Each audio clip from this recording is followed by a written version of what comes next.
¿Qué tal? ¿Cómo están? Comenzamos ya con el repaso de la actualidad parlamentaria. Una semana en la que la Cámara ha aprobado dos nuevas leyes, la Ley de Mecenazgo Cultural, pionera en España, y la de la Hacienda Pública. Y una semana también en la que ha vuelto al Parlamento el presidente de la Cámara de Comptos, que ha dicho que la Fiscalía no ve delito en las operaciones realizadas por el Gobierno de Navarra en el sector forestal entre 1997 y 2012.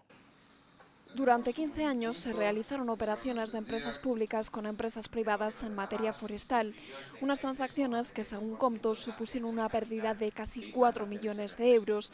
Este informe, que pone de manifiesto una mala gestión al no supervisar el control ni hacer seguimiento de los fondos, se envió a la Fiscalía al considerar que podía haber indicios de delito penal.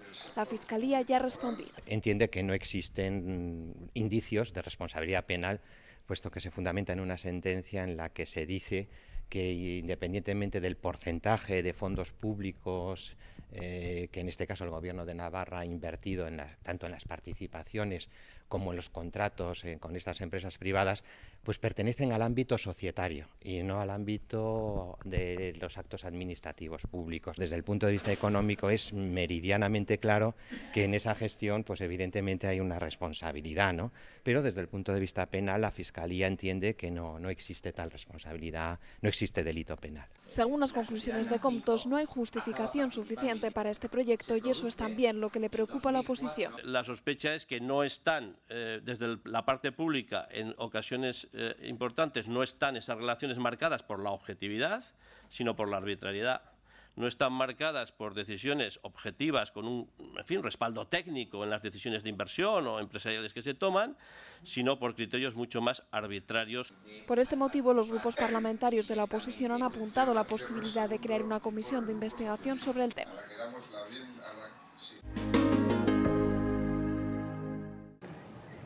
Es la única institución elegida directamente por los ciudadanos de la Unión Europea y toma las principales decisiones que afectan al día a día de los Estados miembros. Por eso, dicen desde los partidos políticos, es fundamental que los ciudadanos acuden a las urnas si quieren cambiar las políticas que se están aplicando. La ciudadanía va a poder tener la oportunidad de mostrar cuál es el modelo económico y social por el que apuesta, cuál es la Europa con personalidad propia que quiere construir. Ese marco queremos que sea con prioridades sociales, no con prioridades financieras. Queremos que sea una Europa de ciudadanas y ciudadanos, no de mercaderes. Toda la indignación y toda la movilización social que ha habido estos años hay que trasladarla a las urnas. A nosotros nos parece esencial que en este momento de construcción de Europa pues tengamos algo que decir. Sin embargo, este tipo de elecciones suele contar con baja participación. De hecho, desde 1999 está por debajo del 50%. De ahí que el principal enemigo para algunos sea la abstención. Nuestro trabajo va a estar en movilizar al ciudadano, porque nuestro peor enemigo es la abstención. Porque evidentemente, si no decidimos nosotros, otros decidirán por nosotros. Quien ya ha anunciado que no se presentará a estas elecciones es UPN. Eso sí, esperan que aún así los intereses de Navarra se defiendan. Yo lo que espero es que al final los intereses, en este caso de Navarra y también del conjunto de España, en Europa sean defendidos adecuadamente. La campaña electoral comenzará a las 12 de la noche del 8 de mayo y finalizará a las 12 del viernes 23.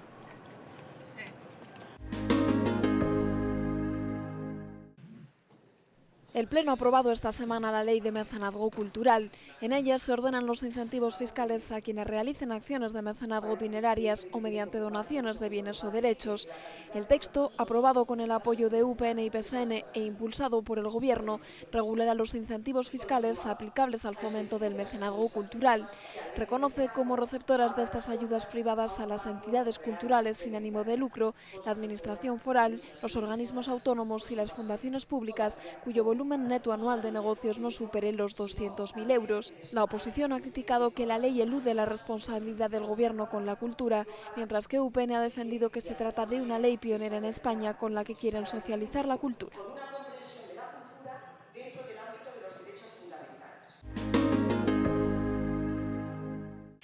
Llega ya nuestro tiempo para la entrevista. Hoy charlamos con Ana Beltrán, parlamentaria en la Cámara Foral por el Partido Popular. ¿Qué tal, Ana? Muy bien, gracias, buenas tardes. Comenzamos hablando de los datos del paro que hemos conocido esta semana. Aquí en la Comunidad Foral baja un 3,2% y también en el resto de España también baja. No sé cómo los valora. Bueno, pues los valoramos con mucha alegría, con la prudencia que siempre hay que tomar estos datos, pero ya se ve que la tendencia es buena. El descenso del paro, tanto a nivel nacional como a nivel Navarra, ha sido muy bueno. 112.000 personas se han reducido en toda España y alrededor de 1.700 aquí en Navarra. Eso significa que las medidas que se han llevado a cabo están dando sus frutos, que podemos prever que pronto, bueno, ya no solo pronto, sino que además ya se ve durante todo este año, ya ha habido una consecución mensual de reducción del paro, también aumento de afiliaciones en la Seguridad Social durante este mes, y eso indica, nos hace tener por lo menos una esperanza seria y ya basada en datos fiables de que estamos en la buena dirección y que pronto está cercana la creación de empleo en mayor medida todavía y sobre todo la salida tan esperada de la crisis. Y es también muy importante saber y tener en cuenta que nuestro país, en España, ahora mismo se está creando 7.000 puestos de trabajo diarios y además de eso también es importante destacar que dentro de la Unión Europea somos el país que más empleo genera, que es un dato muy importante a tener en cuenta, porque si hablamos de un año pasado o de hace 2 años, la diferencia es tremendamente importante. Por lo tanto, son datos buenos en todos los sentidos, tanto a nivel nacional como a nivel autonómico, aquí en nuestra comunidad, que invitan por lo menos a tener una poca esperanza o una esperanza ya más seria de que vamos por el buen camino. La presidenta Barcina la semana pasada anunciaba ese inicio, parece ser, de la salida de la crisis, unas declaraciones que fueron bastante criticadas por los portavoces después de la mesa y junta. No sé a usted qué le ha parecido. Bueno, pues yo creo que efectivamente ahí, bueno, pues quizá le pudo el corazón o la ilusión, el deseo de que salgamos ya cuanto antes de la crisis. Es cierto que en estas declaraciones y cuando hacemos estas afirmaciones hay que tener siempre muy presente la prudencia. Se han tomado medidas duras, se han tomado medidas que han afectado a muchísimos ciudadanos y estos ciudadanos lo están pasando todavía muy mal, todos los navarros también, los españoles. Por lo tanto, decir ahora mismo que ya la crisis ha terminado no se puede decir, porque todavía hay muchísima gente en desempleo, que no encuentra trabajo, jóvenes mayores de 45 años, etcétera. Y a esos, claro, mandar ese mensaje pues les puede hacer sentirse incluso ofendidos. Pero pienso en cualquier caso que fue más la vehemencia del momento que realmente que piense que hemos salido de la crisis, porque los datos no llevan a pensar que ya estemos en la salida de la crisis. Sí que hemos salido de la recesión, que ya es un paso importante, sí que hay indicadores que nos hacen pensar que estamos en la mejor dirección para salir próximamente de esa crisis, pero a día de hoy todavía hay mucho camino por recorrer, mucho que hacer y sobre todo muchas satisfacciones que dar a quienes tanto han entregado durante estos años de crisis por el bien de, bueno, fundamentalmente de los españoles y de los navarros, para que podamos salir todos con bien y recuperar ese estado de bienestar que siempre hemos tenido, fundamentalmente aquí en Navarra, que debemos volver a tener lo antes posible. Por lo tanto, esperemos que sea lo más pronto posible, pero la fecha no la sabemos. No sabemos. Hablaba antes de Europa. Esta semana ha comenzado ya la campaña para las elecciones europeas del 25 de mayo. No sé cómo la afronta Ana Beltrán. Bueno, pues nosotros afrontamos esta campaña con ilusión, como siempre, con la ilusión de que el Partido Popular gane estas elecciones, por supuesto, pero sobre todo con el interés de que los ciudadanos, de que tanto los españoles como los navarros veamos lo importante que es acudir a votar el 25 de mayo. ¿Y por qué es importante? Yo creo que siempre se ha pensado que las elecciones europeas se veían como algo lejano, que no influía en nuestro día a día. Pues hay que decir bien claro que el 70% de las medidas que se toman en Europa afectan a nuestra actividad diaria, tanto en agricultura, por la PAC, tanto en política monetaria como en política económica y en otros muchos asuntos que no vemos en el día a día, pero que son medidas que vienen de Europa, que no se toman aquí en España. Por lo tanto, elegir bien es importante. Pero además de elegir bien, sobre todo, yo creo que la responsabilidad de cada uno de las personas que tienen la posibilidad de votar les debe llevar a pensar que en estas elecciones no se puede votar únicamente como voto no se debería, a mi juicio, votar con un voto de castigo, porque nos jugamos mucho, nos jugamos que España sea una fuerza importante dentro de Europa. España tiene que ser dentro de los países de la Unión Europea, uno de los más fuertes e importantes, cosa que no lo ha sido durante la etapa del Partido Socialista. Ahora, gracias a las medidas que ha tomado el gobierno de Mariano Rajoy, se nos está tomando en serio. Se está tomando en serio porque España ha hecho los deberes, ha hecho lo que le ha pedido la Unión Europea. No hemos necesitado afortunadamente el rescate, no es que no lo hayamos necesitado, sino que Mariano Rajoy decidió que no íbamos a ser rescatados, lo hemos hecho todos los españoles juntos y por eso necesitamos que el 25 de mayo se consiga que seamos un partido, sobre todo el Partido Popular, fuerte en Europa para poder seguir manteniendo y continuar el liderazgo y la posición importante que debe tener España en la Unión Europea. Y en esa postura quieren que esté Pablo Zalba. Hombre, por supuesto. Que encabeza los primeros puestos de la lista. Pues fundamentalmente por varias razones. Una de ellas es porque es una persona muy capacitada y otra también es porque se ha visto cómo ha defendido en su puesto de eurodiputado a todas las necesidades de Navarra, todo lo que se le ha pedido, empresas navarras que han asistido, que han estado con él en Europa, a todos los niveles, tanto agrícolas como en todos los sectores económicos en los que se ha necesitado ayuda de Pablo Zalba, eurodiputado navarro, para atender las necesidades de nuestra economía o de nuestra sociedad navarra. Allí ha estado él siempre como prioridad para defender los intereses de esta comunidad. Por eso, damos por hecho que Pablo Zalba va a continuar siendo eurodiputado. Además tenemos otras dos representantes también navarras en esa lista del Partido Popular, pero fundamentalmente el que va a estar ahí defendiendo, como lo ha hecho hasta ahora magníficamente, a mi juicio, los intereses navarros es Pablo Zalba. Esta semana también hemos conocido el último barómetro del CIS, que da al Partido Popular 2 décimas de subida y que aventaja ya en 5,7 puntos al Partido Socialista. No sé si se termina de creer este tipo de encuestas o no. Pues yo lo que creo de verdad es en la evidencia. La evidencia demuestra que ahora mismo lo que parecía impensable, que en el tiempo que lleva gobernando el Partido Popular en España pudiésemos empezar a ver la luz al final del túnel y empezásemos a ver indicadores de crecimiento económico, mejoras en el empleo, reducción del paro, lo que parecía que íbamos a tardar muchísimos más años, pues en este tiempo que llevamos gobernando se ha conseguido y ya estamos cerca de salir de la crisis. Y, por lo tanto, es obvio y claro que los ciudadanos españoles lo han visto. Y lo están viendo y en su día a día cada vez está aumentando más el consumo, la sensación, en los últimos indicadores también, se percibe mayor tranquilidad entre los ciudadanos, viendo que la tranquilidad que tienen, que eso les lleva a incentivar el consumo, a estar más tranquilos en su vida diaria, a pesar de que todavía queda muchísimo camino por recorrer. Vuelvo a repetir como antes, que se han tomado medidas duras, medidas que nos han afectado y que han afectado a muchísimas personas y siguen afectando, que todavía queda por recobrar el estado del bienestar que teníamos anterior a la crisis, pero está claro que se ve que hacia donde no íbamos en ningún caso era de la mano del Partido Socialista, que nos llevó a esta grandísima crisis que hemos tenido y encima no la quisieron reconocer durante tanto tiempo, que si en ese momento se hubiesen tomado las medidas adecuadas, seguramente, con toda seguridad, no hubiésemos llegado a la situación tan terrible en la que cogió el gobierno el Partido Popular.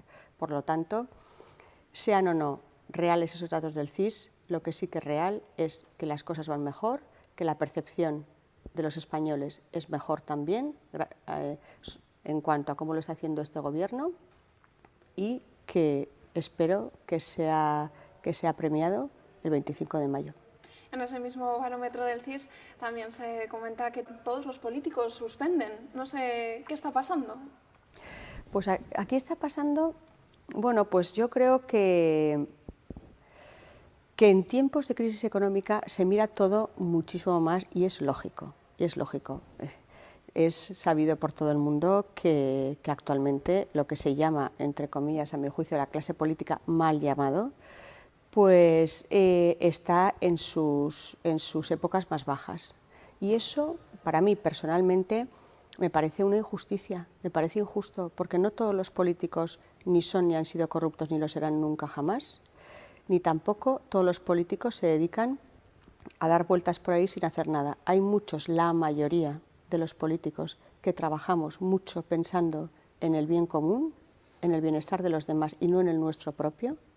y también es una injusticia para quienes hacen las cosas bien o intentan hacer este servicio a los demás, que se les pague injustamente, siendo prácticamente, en algunos casos, a mí me parece que hasta la escoria de la sociedad. Entonces, ese desprestigio de la clase política y de quienes se dedican a una actividad noble, como lo ha sido a lo largo de la historia, la actividad política no merece en ningún caso estar ahora mismo tan mal vista. En esa clase política dice que trabaja por el bien de los ciudadanos con distintas iniciativas que se suelen presentar. Una de ellas presentada por el grupo de UPN y el suyo, el Partido Popular, para la supresión o eliminación de algunos de los escaños de este Parlamento. No sale adelante aquí en Navarra, pero en otras comunidades, sin embargo, sí que se está tratando esta semana este tema. Bueno, nuestro partido, el Partido Popular de Navarra, desde que estamos aquí por primera vez en este Parlamento, nuestro objetivo ha sido durante toda la legislatura reducir los gastos innecesarios. Y uno de ellos nos ha parecido que era el número de parlamentarios. Somos la comunidad de España que mayor número de parlamentarios tiene en función de su población. Porcentaje de población, número de parlamentarios. Por eso considerábamos necesario que se redujese el número de los mismos. Ya lo llevamos en nuestro programa electoral. UPN no ha presentado ninguna medida al respecto, simplemente se ha sumado al carro de lo que presentó el Partido Popular. Eso es justo reconocerlo, porque es que UPN votó en contra, votó toda la Cámara en contra de la propuesta del Partido Popular de la reducción del número de parlamentarios. Ahora ellos han pensado, Unión del Pueblo Navarro y el Gobierno de España con su presidenta a la cabeza, el Gobierno de Navarra con su presidenta a la cabeza, han dicho que sí, que es una buena medida, pues nosotros lo vemos perfecto, no tenemos ningún reparo en reconocer que ellos también están aceptando esa propuesta, pero en su momento es justo reconocer que votaron que no. En cualquier caso, independientemente de eso, es una medida que consideramos necesaria, que en otros parlamentos se está haciendo y que aquí también tendría que hacerse. Lo que pasa es que tenemos una oposición, que es la oposición con menos responsabilidad que se puede tener, a mi juicio, y a ellos lo que les preocupa únicamente es decir a todo que no, todo en contra, no presentar ninguna propuesta seria, ninguna propuesta que lleve al crecimiento de esta comunidad, a la generación de empleo, al mantenimiento del estado del bienestar, sino tirar todo lo que trae aquí el Gobierno de Navarra, posición que no tiene el Partido Popular. Nosotros, cuando corresponde, le decimos al Gobierno asuntos que no nos parece que se están haciendo bien, pero por otro lado, también creemos que nuestra obligación es ser responsables, defender la estabilidad institucional. ¿Y eso cómo se defiende? Pues presentando también nuestras iniciativas y nuestras propuestas para ayudar al Gobierno a que las ponga en marcha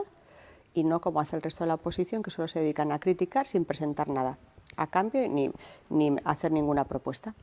Pues seguiremos escuchando las propuestas del Partido Popular. Ana Beltrán, muchas gracias por estos minutos. Muchísimas gracias a vosotros. Esta semana la Cámara ha celebrado un acto conmemorativo del Día Mundial de la Libertad de Prensa. El presidente de la Cámara, Alberto Catalán, ha instado al periodismo a continuar vigilando la ética en la gestión pública con el fin de evitar conductas que menoscaben la credibilidad de la política. El 3 de mayo se celebra en todo el mundo el Día de la Libertad de Prensa. Por este motivo, el Parlamento de Navarra recibió a la Junta Directiva de la Asociación de Periodistas de Navarra. Desde el organismo profesional se advirtió de los riesgos que atenazan a la profesión desde el punto de vista de sus libertades. La libertad de prensa en España alcanza hoy en día su nivel más bajo durante la democracia. Desde 1978, la libertad de prensa nunca había estado tan amenazada en España como lo está hoy.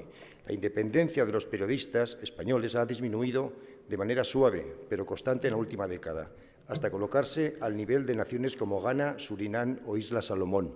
Y estamos a punto de codearnos con Argelia, Guatemala, India o Mongolia. En 1994 fue el país más libre del planeta, comenzando la caída con altibajos, siendo esta constante desde 2006. Mucha culpa la tiene la crisis económica. Hemos visto cómo los medios de comunicación despedían periodistas, cómo cada vez hay menos compañeros ejerciendo y en peores condiciones. La industria mediática está disminuyendo y esto hace que los periodistas se vean obligados a callar, agobiados con la posibilidad de perder su trabajo. En muchos casos, la situación conduce a la autocensura, a no cubrir ciertas noticias por miedo a los editores y al poder. Al mismo tiempo, la diversidad de opinión que ofrecen los medios de comunicación está disminuyendo y esto está ocurriendo en general en países con democracias consolidadas. Sin embargo, y pese al empeoramiento sufrido, especialmente en los últimos 5 años, seguimos siendo un país con libertad de prensa y ahora toca defenderla.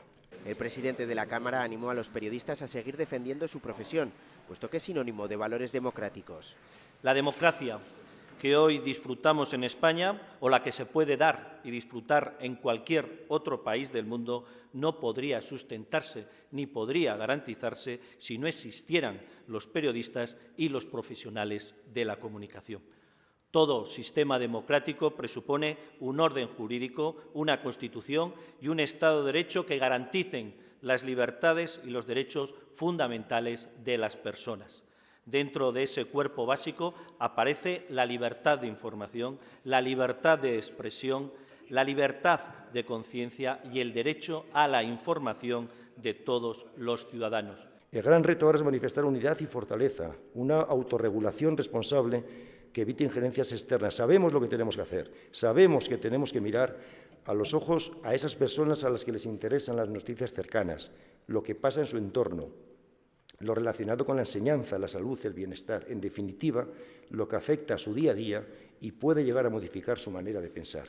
Esto lo sabemos y lo que pedimos a los medios de comunicación es que sean originales, que nos dejen aportar calidad y valor para los lectores, los oyentes o los televidentes. Compartiendo las reivindicaciones que se han expresado en defensa del periodismo, debo también considerar que el colectivo profesional de los medios de comunicación no debe quedarse únicamente en la reclamación de derechos y libertades, que, por cierto, le son propios, sino que debe también asumir retos y responsabilidades importantes, fundamentalmente también, como no, la autorregulación.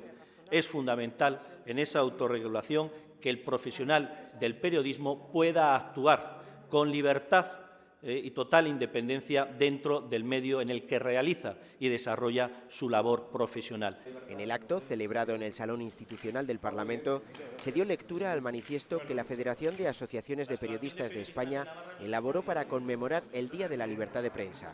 La libertad de prensa continúa sufriendo un alarmante incremento de las restricciones, como son las ruedas de prensa sin preguntas, los contenidos enlatados elaborados por los partidos, los bloques electorales y las iniciativas de distintas instituciones de limitar el derecho de información, además de la presión que resisten cada día periodistas por parte de determinados editores o de medios de carácter público.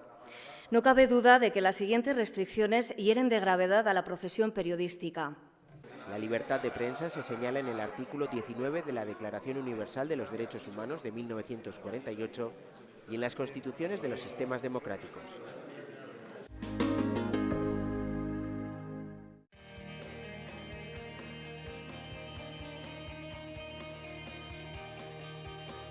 La Mesa y Junta de Portavoces abordará la modificación de la Ley Foral de Haciendas Locales o la posible comparecencia de Bárcena para que informe de las previsiones del Gobierno para corregir los retrocesos producidos estos años de crisis en materia de desempleo y desequilibrio social. El martes comparecerá el consejero de Educación para informar sobre la campaña de prematriculación de infantil y primaria para el próximo curso. El miércoles pasará por comisión a petición propia la consejera de Economía y Hacienda para informar sobre el proceso de venta de las acciones de Iberdrola propiedad de Sodena. El jueves comparecerá el consejero de Fomento para informar sobre las previsiones del Gobierno en relación a la anulación del PESIS del área de Rendulain. El viernes, el defensor del pueblo explicará el contenido de las quejas que ha tramitado ante la consejera de Salud sobre el colectivo MIR extracomunitario.